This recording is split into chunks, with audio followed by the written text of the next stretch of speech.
और फिर इनको वसीयत की, कहा कि मैं जब मर जाऊंगा, मेरी रूह निकल जाए,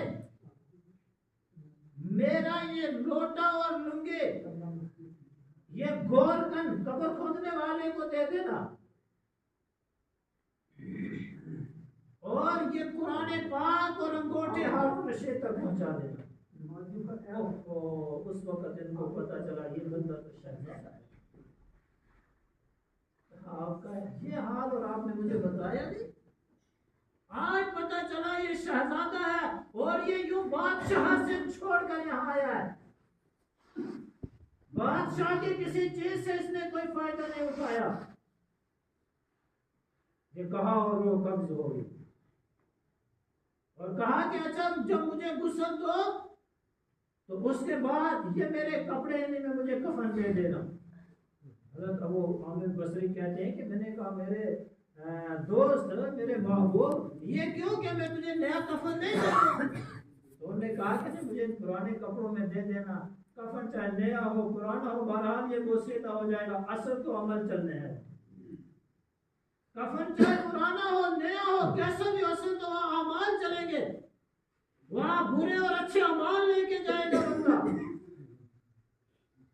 और ये जवाब मेरे दोस्त सैयदना अबू बकर सिद्दीक रज़ी अल्लाह ताला, जब हजरत अबू बकर सिद्दीक रज़ी अल्लाह ताला का वफात वक्त करीब आया ना, हजरत अबू बकर सिद्दीक ने वसीयत किए थे, कहा मेरे ये कपड़ों में ये धोकर मुझे कफन दे देना। उनसे कहा था क्या नया कफन दे? कहा कफन तो बहरहाल बोसीदा हो जाएगा, पुराना हो जाएगा, गल सड़ के खत्म हो जाएगा, वहां तो अमाल चलने हैं हमारे, अच्छे हैं या बुरे, जैसे हमारे वो चलेंगे।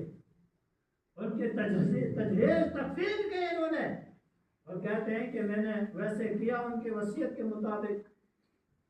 बसरा से मैं बगदाद पहुंचा, अंगूठे कुरान पाक लेकर चला। कहते बसरा में पहुंचा, जब बादशाह के महल के करीब पहुंचा तो देखा कि बादशाह किसी सफर पे निकल रहा है। तो मैं एक जगह खड़े हो गया तो एक काफिला निकला जिसमें तकरीबन 1000 घोड़े थे, 1000 घोड़सवार थे। एक काफिला, दूसरा, तीसरा, 10 काफिले निकले और 10वें जत्थे में बादशाह भी थे। मैंने देखा, मैंने उनको आवाज दी कि बादशाह सलामत अमीरुल मोमिनीन। मैंने आवाज दी, वो मेरी आवाज पर मेरी तरफ मुतवज्जे हुए।